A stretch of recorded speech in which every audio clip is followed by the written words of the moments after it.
Welcome to the Genius Factory. Enjoy the video. In this video, I will explain how to center a div. First, let's look at Flexbox, a powerful tool for layout.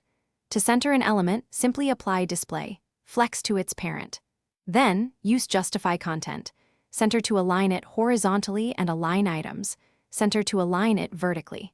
This combination makes centering a div incredibly straightforward and responsive across different screen sizes, saving you a lot of development time.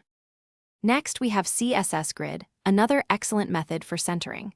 By setting Display, Grid on your parent container, you unlock powerful layout options. The simplest way to center a div with Grid is to use Place Items. Center, which handles both horizontal and vertical alignment with just one line of code. For more granular control, you can also use Justify Content. Center and align content.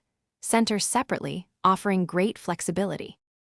Now, let's explore centering with absolute positioning, a classic technique. This method is particularly useful for elements that need to be positioned precisely.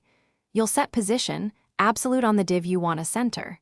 Then, apply top, 50% and left, 50%. Crucially, add transform, translate 50% to perfectly center it, accounting for the element's own dimensions. Remember to set position, relative on the parent. Finally, let's touch upon some legacy centering techniques that are still very useful for specific scenarios. For inline or inline block elements, simply apply Text Align, center to their parent container.